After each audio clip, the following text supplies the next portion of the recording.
Hello guys, मेरा नाम है हिमांशु और आप देख रहे हैं wrestle alert. So guys, bad blood से पहले का आखिरी रॉ सेथ रॉलिंस के रिटर्न के साथ हो चुका है खत्म, बट अब बारी है bad blood premium live event की, जहां पर हमें कई सारे बड़े बड़े मैचेस देखने को मिलने वाले हैं, सरप्राइजेस देखने को मिलने वाले हैं। और आज की इस वीडियो में मैं करने वाला हूं बैड ब्लड में होने वाले मैचेस की प्रेडिक्शन, यानी कि मेरे अकॉर्डिंग बैड ब्लड में होने वाले मैचेस में हमें किसकी जीत देखने को मिल सकती है एंड उन मैचेस में क्या कुछ हो सकता है बड़ा। एंड यस, आप सभी जरूर से नीचे कॉमेंट कर अपने प्रेडिक्शन बताना। तो ज्यादा टाइम वेस्ट नहीं करते, शुरुआत अपने हेल इन अ सेल मैच से कर लेते हैं, जो कि हमें देखने को मिलने वाला है CM Punk versus Drew McIntyre के बीच। तो जैसा कि इनकी फ्यूड हमें ईयर के स्टार्ट से ही देखने को मिल रही है एंड एक तरह से ये इनका आखिरी मैच होने वाला है, जहां पर दोनों ने कह दिया है वो एक दूसरे को नहीं छोड़ने वाला है। तो हम सब एक्सपेक्ट कर सकते हैं कि इस मैच में हमें स्पॉट्स भी कुछ ऐसे देखने को मिलने वाले हैं, यानी कि सेल के अंदर तो ये दोनों काफी कुछ वेपन्स का यूज करते हुए दिख सकते हैं, बट हो सकता है हमें सेल भी टूटते हुए दिख जाए, ये दोनों सेल के ऊपर जाते हुए भी दिख जाए। अब सीएम पंक और ड्रू मैकिंटायर ऐसे सुपरस्टार नहीं है जो कि हाई फ्लैक्शन के लिए जाने जाते हैं, इसलिए चांसेस थोड़े कम ही है कि ये दोनों सेल के ऊपर से कूदने वाले हैं। बट हाँ, WWE अगर कुछ एक्सट्रीम करना चाहती है तो ये स्पॉट हो सकता है हमें देखने को भी मिल जाए।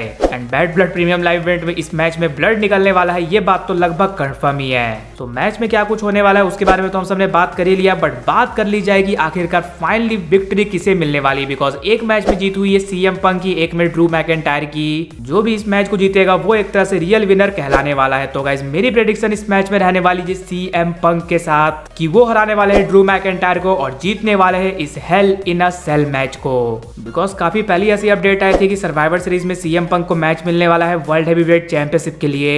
सो अगर ऐसा कुछ WWE के प्लान है देन सीएम पंक यहाँ पर हमें लॉस अफोर्ड करते हुए नहीं दिख सकते, यानी कि वो ड्रू मैकिंटायर को हराकर फाइनली इस फ्यूड को करते हुए दिख सकते हैं। एंड इसके बाद नेक्स्ट मैच जो हमें देखने को मिलने वाला है वो है एक singles match Damian priest versus Finn Balor के बीच। अब इस मैच के लिए फैंस थोड़े कम एक्साइटेड है। वहीं बात कर ली जाए मेरी प्रेडिक्शन की, देन मुझे लगता है यहाँ पर जीत होने वाली है डैमियन प्रीस्ट की एंड वो हराने वाले फिन बैलर को। बिकॉज वर्ल्ड हेवीवेट चैंपियनशिप हारने के बाद पहली बार डैमियन प्रीस्ट को एक बड़ा मैच मिल रहा है, इसलिए चांसेस कमी है कि लगातार WWE उन्हें दो बड़े मैच में हमें हरवाते हुए दिखेगी। इसके बाद नेक्स्ट मैच जो हमें देखने को मिलने वाला है वो है विमेंस वर्ल्ड चैंपियनशिप का मैच लिव मॉर्गन वर्सेस रिया रिप्ली के बीच, जहां पर रिंग के ऊपर हमें शार्क केज में डोमिनिक मिस्टीरियो टंगे हुए रहते हुए दिखने वाले हैं। वही गाइस, इस मैच में जीतेगा कौन ये बता पाना काफी ज्यादा मुश्किल है, बट स्टिल अगर मुझे किसी एक का नाम चुनना रहेगा देन मैं यहाँ पर चुनना चाहूंगा रिया रिप्ली को।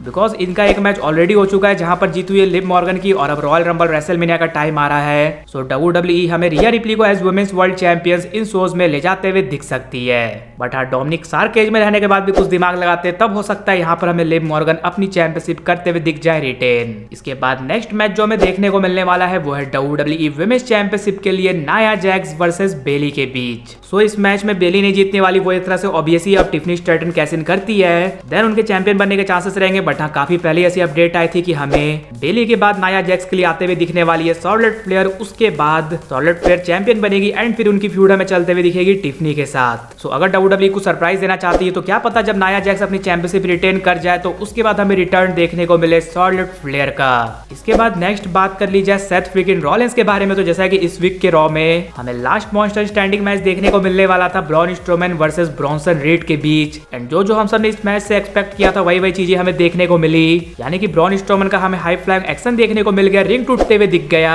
और जब रिंग टूटा देन दोनों सुपरस्टार्स हमें 10 काउंट होने से पहले उठने की कोशिश करते हुए दिख रहे थे। देन हमें एक ब्लैक जैकेट में बंदा आते हुए दिखता है जो कि आकर अटैक करता है ब्रॉन्सन रीड पर, एंड वो कोई और नहीं रहते बल्कि रहते विजनरी सेथ रॉलिंस। तो सेथ रॉलिंस WWE में तो फाइनली वापस आ चुके हैं। हो सकता है WWE उनका यूज हमें बैड ब्लड में भी करते हुए दिख जाए, वो सिर्फ एक प्रोमो सेगमेंट होता है या फिर ब्रॉन्सन रीड के साथ कुछ सीन, वो देखना इंटरेस्टिंग होगा। और फाइनली जिस मैच को WWE ने कर दिया है ऑफिशियल, वो एक tag team match Cody Rhodes and Roman Reigns versus Solo Sikoa and Jacob फाटू।